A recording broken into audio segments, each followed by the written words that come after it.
Hi, I'm Ned, and I make games. In this Unity graphics programming tutorial, I'll introduce you to tessellation shaders, advanced shaders which can subdivide triangles, adding details and smoothing out blocky models. Use them for automatic level of detail, procedural models, or height map-based terrain. Keep watching to learn how to add tessellation to any shader and any game yourself. Please don't let the length of this video scare you off. I've prepared timestamps for all the sections of this tutorial, so feel free to skip around. I want to take a moment to thank all my patrons for helping make this video possible, and give a big shout out to my next-gen patron, Krooby-Dooby-Doo. Thank you all so much. Also, if you prefer reading tutorials, I have a written version of this one linked in the video description. This tutorial was tested in Unity 2020.3, 2021.1, and 2021.2. If you're using a newer version than that, check out the video description for any changes that you should know about. Also, I'll be using the universal render pipeline for all the examples in this video. However, none of these techniques are URP specific. The shader graph will not be featured here, as even in HDRP, it does not support all the required techniques. If you're unfamiliar with HLSL shaders, in URP or otherwise, I'm writing a tutorial about that, so check the video description. This tutorial will explain what tessellation shaders are, and how to write them in HLSL. I will demonstrate several methods to optimize tessellation, control the amount of subdivision per triangle, smooth a model's geometry and silhouette, and add details with height maps and procedural techniques. This tutorial aims to explain the topic of tessellation, not so much create a finished shader. Nevertheless, I have provided an example shader in the video description with most of the topics in this video implemented. As I mentioned earlier, this tutorial is more advanced and will expect you to know how to write shaders in HLSL. In addition, it will make use of vector math, so brush up on vector dot products and cross products, as well as vector projection and reflection. In mathematics, tessellation is the process of fitting shapes together to form a larger surface. However, in graphics programming, it usually refers to subdividing a shape into smaller pieces. Tessellation shaders do just that. If you put a mesh in, the GPU will subdivide all of its faces, adding many more vertices. Now, why is this useful? Well, you can take these extra vertices and move them around, smoothing out jagged, low-poly edges and adding fine position details not possible otherwise. This enables a kind of reverse workflow for LoD, where you can create low-poly models and use tessellation to add complexity. Tessellation is also great for terrain. You can use a flat mesh and tessellate it, adjusting heights with a height map. This allows you to adjust the shape using only a texture and render high detail only where the camera can see it. Generate a height map procedurally to visualize mathematical surfaces, like SDFs, or easily animate a mesh.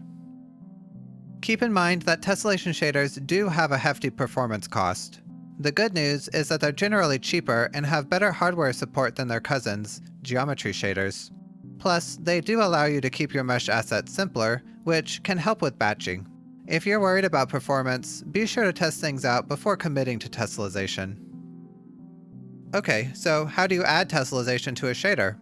Tessellation shaders have two additional programmable stages, similar to the vertex and fragment stages we're all used to. These are called the hull and domain stages. They run in between the vertex and fragment stages, and together with an unprogrammable stage called the tessellator, control how the mesh is subdivided and refined.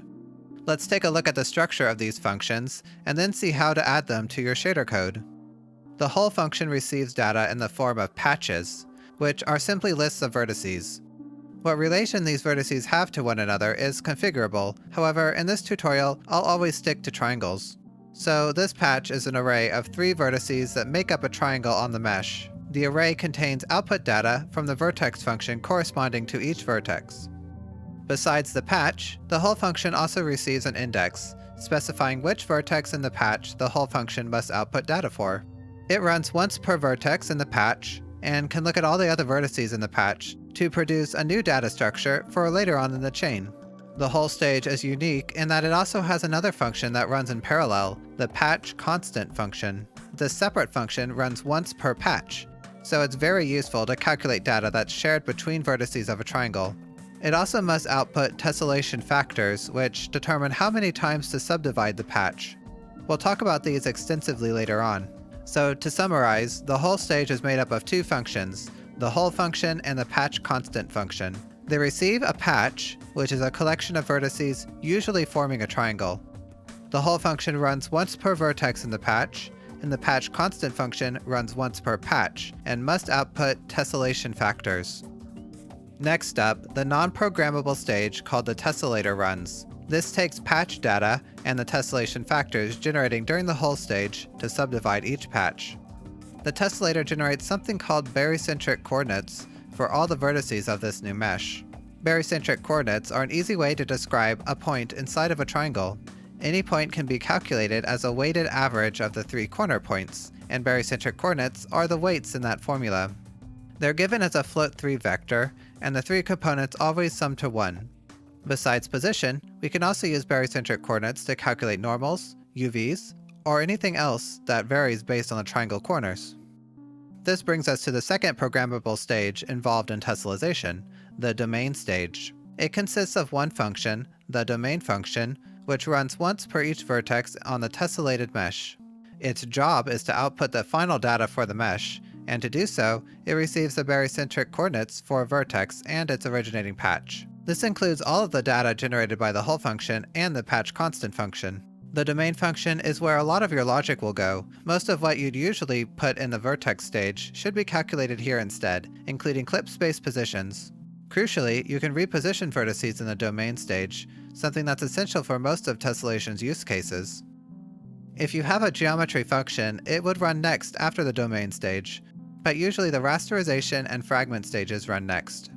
To summarize, the vertex stage runs first, the whole stage receives information about triangles on your mesh, called patches, and decides how to subdivide them. The tessellator does the heavy lifting, subdividing the mesh, while the domain stage prepares vertices in the tessellated mesh for the fragment stage, deciding where each vertex should appear on the screen. Now we know what the whole and domain functions do, let's add them to a simple shader. You can register whole and domain functions similarly to the other programmable stages using a pragma directive. Note that tessellation shaders require shader target 5.0, so adjust that too, or Unity will give you an error. The vertex function is pretty plain now.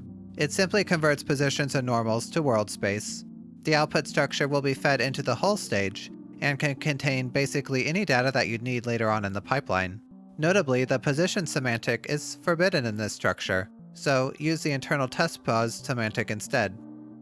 The whole shader signature looks like this. It has several attribute-like tags. The domain determines the input patch type, while the output topology and output control points determine the output patch type. Again, we're always going to use triangles in this tutorial, so these will all remain the same. The patch constant function attribute registers the patch constant function, and the partitioning attribute tells the tessellator which algorithm to use to subdivide triangles. Keep this one in mind for later. The function itself receives the input patch using this special construct. The vertex function output structure and number of vertices in the patch go inside the angle brackets. You can access each structure in the patch like you would an array. The whole function also receives the vertex index with the SV_output control point semantic. It signals which vertex in the patch to output data for. Finally, don't forget to set the return structure type. In this example, it's the same as the vertex output structure type, but it could be unique. There's no required fields in this data, but once again, use internal test pos instead of position.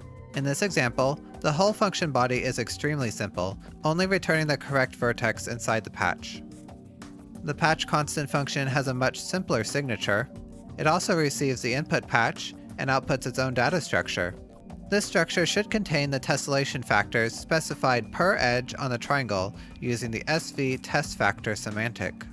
Edges are arranged opposite of the vertex with the same index. In other words, edge 0 lies between vertices 1 and 2. There's also a center tessellation factor tagged with the SV inside test factor semantic. Soon, we'll visualize how all these factors affect the final tessellation pattern, but for now, realize that the edge factor is the number of times an edge will subdivide, and the inside factor squared is roughly the number of times a new triangle will be created. The patch constant function can also output other data, but it must be tagged with a semantic, like always. This special Bezier pose semantic is useful since it can take the form of a float-3 array. Later, we'll use this to output control points for a Bezier curved-based smoothing algorithm, but you can use it to store anything you need. With that, we're done with the whole stage. Let's move on to the domain stage. The domain function also has a domain attribute, which should match the whole function's output topology, triangles in this case. As arguments, it receives the output of the whole function, arranged into a patch, as well as the output from the patch constant function. Finally, it receives the barycentric coordinates of the vertex to work with, tagged with sv_domain location. The output structure is very similar to what you'd output from a vertex function. It should contain the clip space position, as well as any fields the fragment function needs for lighting. Also, notice the barycentric interpolate macro. It's really handy to interpolate any property in the patch structure using barycentric coordinates. And that's it for the general structure of a tessellation shader. Let's take a closer look at partitioning modes and tessellation factors. In the video description, I've created a simple tessellation shader so you can test all this stuff out. It has a property to assign tessellation factors, as well as one to switch between partitioning modes using a keyword. Create a material for it and add it to the mesh. To visualize the tessellation, be sure to set the scene render mode to shaded wireframe, and then play around with the factors. You'll see that the edge factor corresponds to roughly the number of times edges will be subdivided, while the inside factor adds complexity to the center. Also notice that setting any factor to 0 or less will cause the mesh to disappear. This will become important later. Now try setting the factors differently for each edge. When we try more complicated algorithms, it will be important that edges on adjoining triangles have the same tessellation factor. If not, you can get little holes in the mesh where the vertices don't match up. To ensure that this doesn't happen, try to restrict edge factors to depend only on vertices connected to that edge. You may have also noticed some commented out properties in the shader. Uncomment these and change their patch constant function slightly to this. Is your mesh flickering even with positive factors? Why? There's an oddity with the way the shader compiler handles tessellation factors. In a bid to speed things up, the compiler sometimes splits the patch constant function and calculates each factor in parallel. This sometimes causes weird issues. If you look at the frame debugger, you'll see that the compiler stripped our two edge factor properties from the shader, making them always equal to 0. You can fix this by using a vector property with each component specifying one edge's factor, so the compiler simply can't strip out anything. In general, if your tessellation factors are acting strange, try rewriting this section of the patch constant function. Moving on to partitioning, the modes are all pretty interesting. The integer mode divides a number of times equal to the ceiling of the tessellation factor. It has a generally nice pattern. If you need tessellation factors to smoothly transition, the fractional odd and fractional even modes will handle that. They're so named because they can only fully subdivide on either odd or even numbers, which is easier to understand when you see them in motion. A quirk of the fractional even mode is that it always subdivides at least once, since 2 is the lowest factor that it can handle.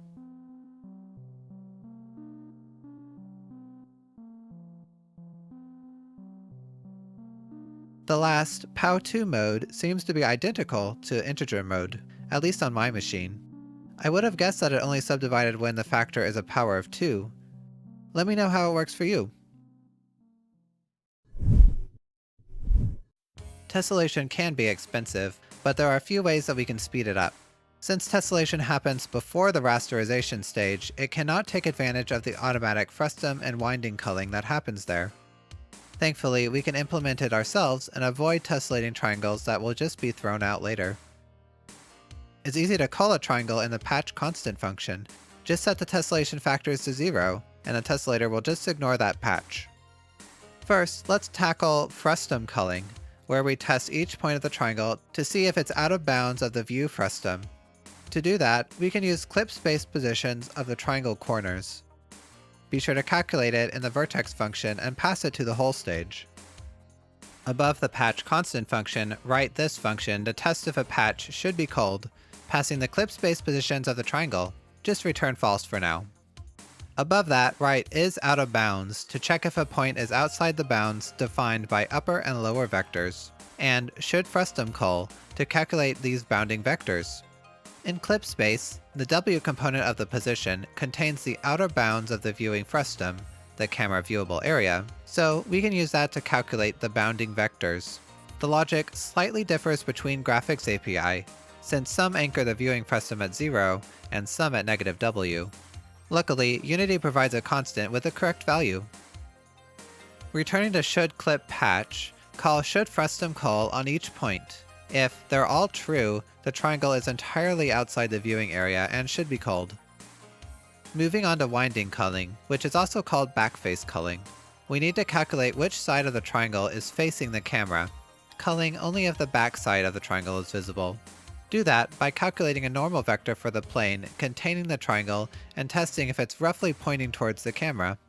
To find the normal vector, we need two vectors tangent to the plane. Vectors pointing between the three triangle corners will do nicely. Their cross product is the normal. And since we're working in clip space, we need to normalize the position and apply perspective by dividing by the W component of each. This gives roughly screen space positions. Use the dot product of the view direction and the triangle normal to find out if they're roughly pointing in the same direction. Since the camera points along the z-axis in clip space, we can simplify all this to a comparison of the normal's z-coordinate. I did say that the camera points along the z-axis, but which way? It turns out this depends again on your graphics API. Usually the view direction is in the negative z direction, however this is flipped in OpenGL. Use this keyword to apply the correct comparison either way. Finally, in shouldClipPatch, call shouldBackfaceCull as well. Then in the patch constant function, if shouldClipPatch returns true, set all edge vectors to 0. Back in Unity, you might notice that the shader culls some faces of your mesh when it shouldn't. Even if you don't see that now, you certainly will later on when adding vertex displacement. Add some leeway to these calculations by introducing frustum and winding cull tolerance properties. For frustum culling, add the tolerance to each bound, while for winding culling, compare the normal z-axis with the tolerance instead of 0. Adjust these properties as needed while you're adding features. Another way to optimize tessellation is to lower factors when and where a mesh doesn't need to be subdivided. There are a few ways to go about this. Say we're working with a mesh that has some large faces but many smaller ones. We really only need to tessellate the large faces. One way to do this is to calculate tessellation factors proportionate to the edge length. Above the patch constant function, define this function to calculate the tessellation factor for an edge bound by two vertices.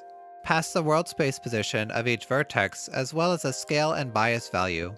Set the factor to the scale plus the bias, making sure that the result is never less than 1 so it doesn't get culled. This creates a constant edge factor.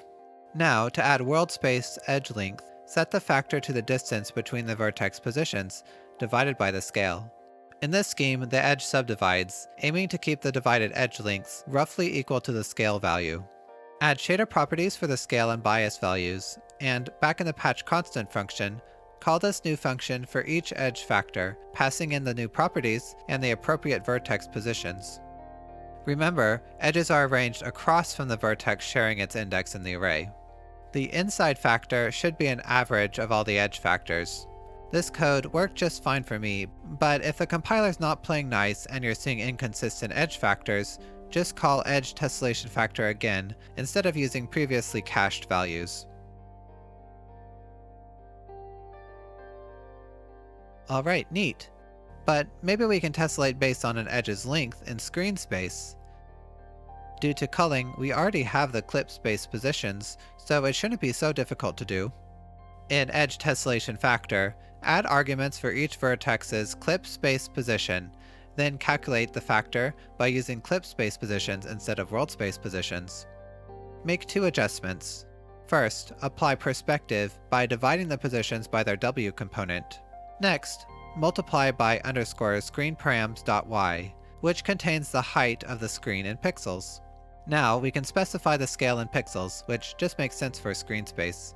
In the patch constant function, pass the clip space positions along with the world space positions. This looks good too, but sometimes not quite right. What if we use the distance to the camera somehow to help things out? In edge tessellation factor, find the length in world space between the two vertices, then calculate the distance from the center of this edge to the camera.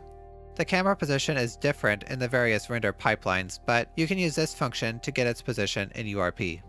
Divide the length by the scale multiplied by the distance to the camera, which effectively lowers the scale when close to the screen. I preferred the effect with a quadratic curve, but it's up to you. I found that this approach gives me the best results, but your mileage may vary. You can use a keyword to switch between algorithms if you'd like. So these heuristics try to guess the appropriate tessellation factors for your mesh, but if you have an idea of how the mesh should tessellate yourself, try storing tessellation factor multipliers in the mesh's data. This is useful if you have an area with large flat faces where you'll never need to add detail. For demonstration purposes, I'll store these multipliers in the green channel of the mesh's vertex colors, but you can use text chords or anything else. In Blender or your modeling program of choice, paint the area that you don't want to tessellate black. In your shader, pass the vertex colors down to your whole input structure.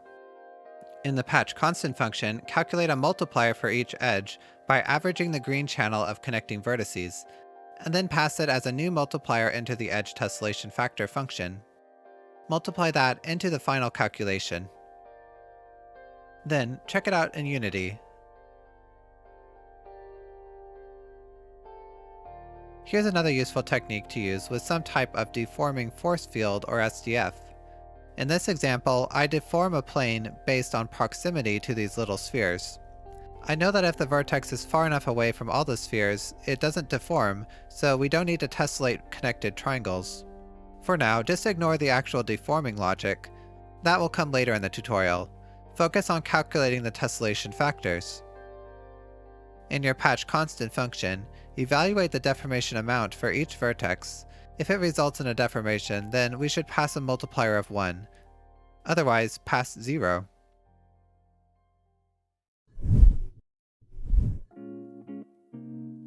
An easy way to add detail to a mesh is through high-resolution textures. For instance, normal maps vary normal vectors per pixel, which affect the apparent shape of a surface. However, this technique does not really change any mesh geometry. Nowhere is this more apparent than on a mesh's silhouette.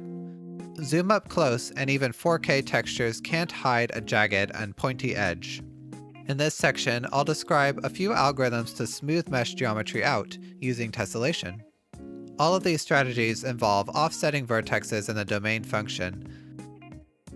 Through simple barycentric interpolation, all new vertices are limited to the original triangle's plane. However, what if we use the corner's normal vector to construct a curved triangle? The simplest technique to achieve this is called Phong tessellation. You might have heard of Phong shading, which is the smooth shading technique of linearly interpolated normal vectors. Phong tessellation tries to recapture that simplicity and efficiency while positioning tessellated points. It works like this. First, calculate the flat, barycentrically interpolated position for a point. Then imagine 3 tangent planes emanating from each triangle corner, normal to their respective normal vector. Next, project the flat position onto each of these planes, which is equivalent to finding the nearest point on that plane. Finally, compute the barycentrically interpolated position again, using these new projected points. The math behind this isn't too complicated. We already know how to deal with barycentric coordinates, and to project a point onto a plane, find the difference between the point and any other in the plane. The triangle corners will work for this. Then, project that vector onto the plane's normal vector, and subtract the result from the original point. Here's the algorithm for Phong tessellation in full. Now add this to your domain function. Make sure to use this new adjusted position when calculating clip space. Try it out on a model. At first, it may look a little too puffed up. That's pretty common with Phong tessellation. We can improve this by adding a smoothing factor property. Interpolate between the flat position and the Phong tessellated position using this factor, which helps quite a bit.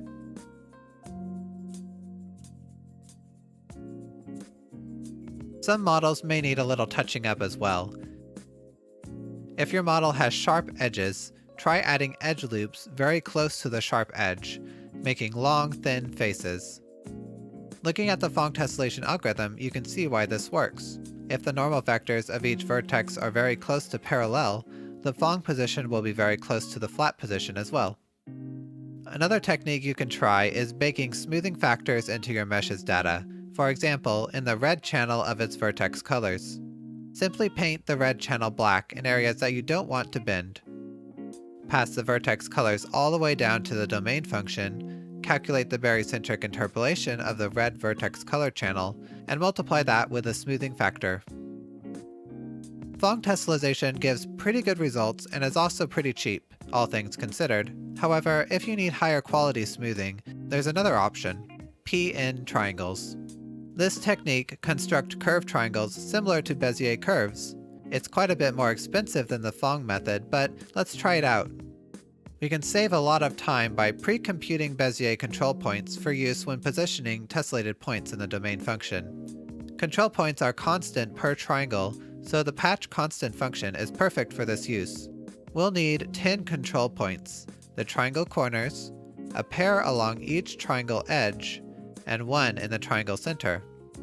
Let's take a look at calculating each control point. The corners remain as they are. They'll help ensure that the triangle never escapes its original position too much. For the edge pairs, use a similar algorithm to Phong tessellation. Take this point 1/3 along the edge from corner A to B. To calculate its position, first project B onto the plane defined by A's normal.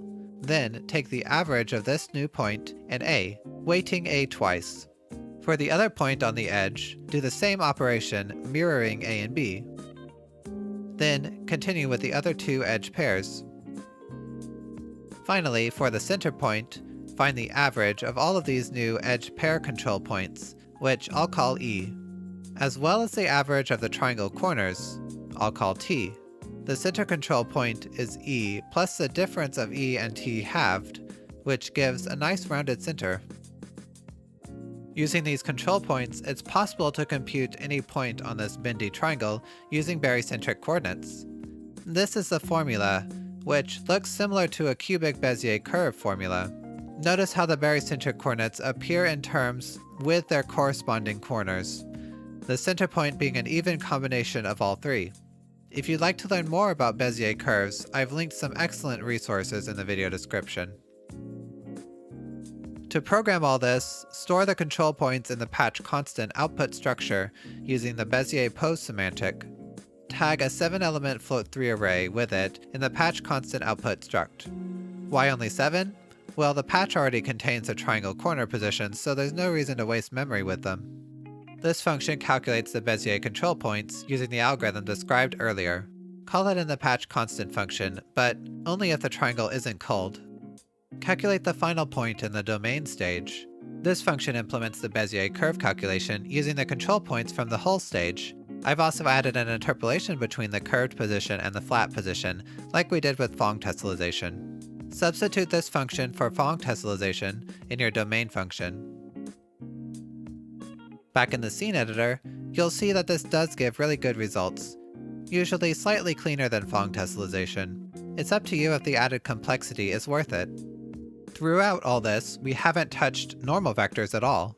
Interpolating normal vectors linearly is usually okay, but if your mesh has many divots and inflections, shading might be improved by interpolating normals differently, perhaps quadratically. We'll use another Bezier curve-like algorithm for this. At first, it might seem strange to use a Bezier curve for normal vectors, but as long as we normalize the final results, it will work just fine.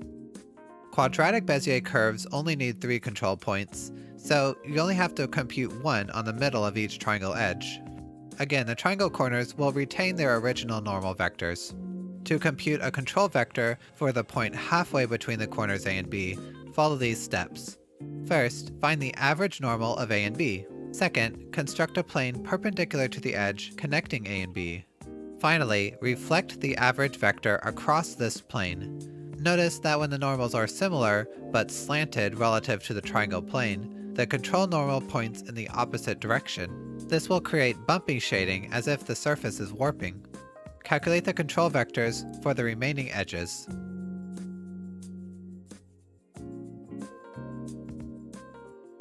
To add this algorithm to your shader, first add 3 more slots to the Bezier control point array.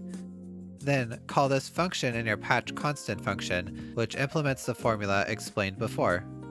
In your domain function, calculate a quadratic Bezier formula similarly to the position. Apply the smoothing factor to interpolate with the flat normal, and be sure to normalize the final result. There's one other thing to consider with all this, the tangent vector. It must always be perpendicular to the normal, but if we change the normal vector, it might not be. To fix this, find the barycentrically interpolated tangent vector, and then take its cross product with the barycentrically interpolated normal. Then, take that vector's cross product with the smoothed normal. The resulted tangent vector is once again orthogonal to the normal vector, as well as the original mesh's bitangent. This should preserve tangent space nicely. And that brings us to the end of this section on silhouette smoothing and Bezier triangles. This is the real magic behind tessellation, and it makes it a powerful tool when combined with appropriately designed models. Experiment with all this and see what you can create.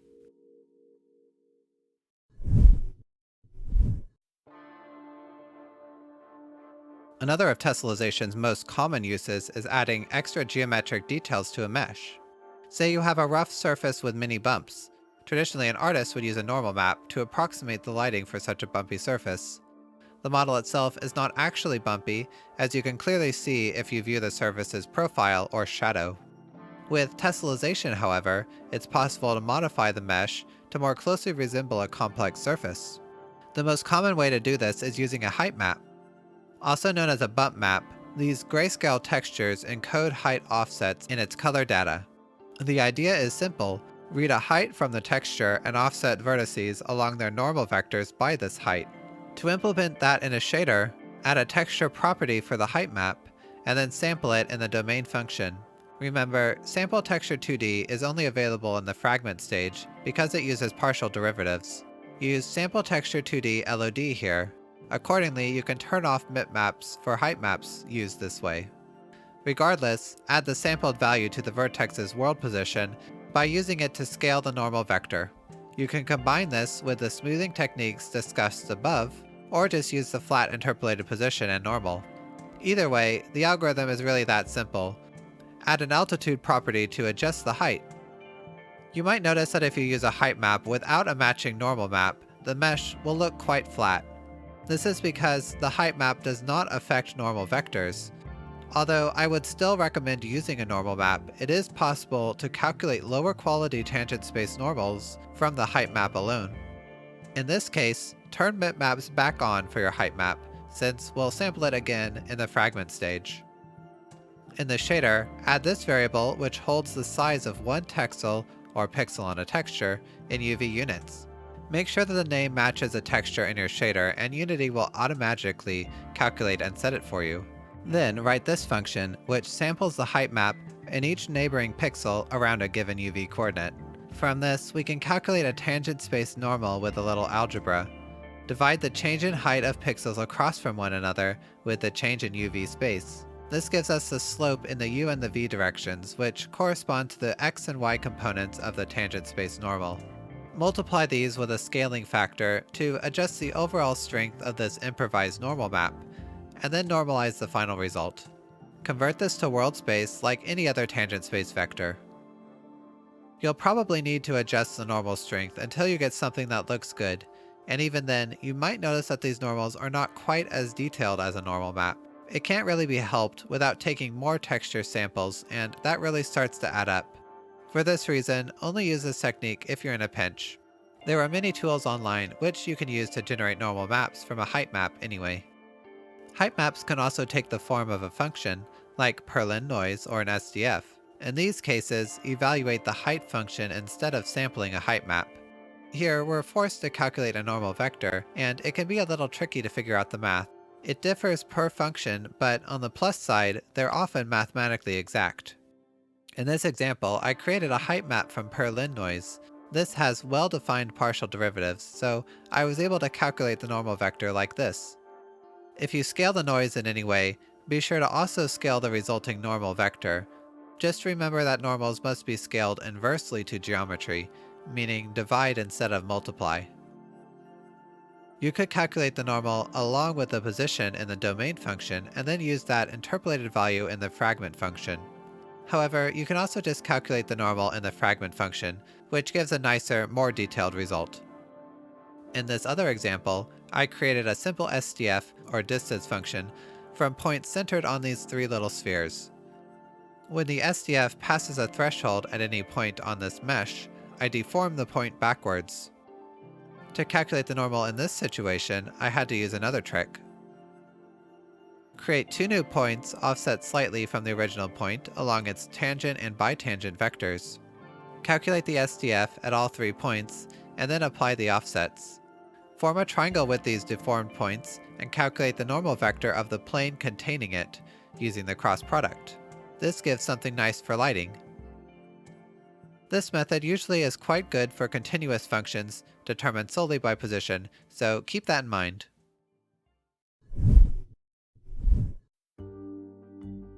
As you can see, tessellation is a complicated subject, but it opens up many doors in the world of graphics programming. Although it can be expensive, well-placed tessellation can really polish up your models and give your game that final push over the finish line. I hope I've shown off a lot of interesting uses for tessellation, including advanced culling, per triangle math, smooth silhouettes, level of detail, quadratic normal vectors, real height maps, and procedural geometry. Personally, I'll be using tessellation for level of detail and wind effects in my upcoming grass system. If you liked this tutorial and you'd like to watch more like it, please consider subscribing to my channel. I want to take another moment to thank all of my patrons for helping make this video possible, and give a big shout out to my next gen patron, Kooby-Dooby-Doo. Thank you all for your support. It means a lot to me. If anyone would like to download all the example shaders from this tutorial, and all of my other tutorials in fact, consider joining my Patreon. You can also really help me out by liking this video and leaving a comment. Did you learn anything in this tutorial? How do you want to make use of tessellation in your project? Let's chat about it. Thanks so much for watching, and make games.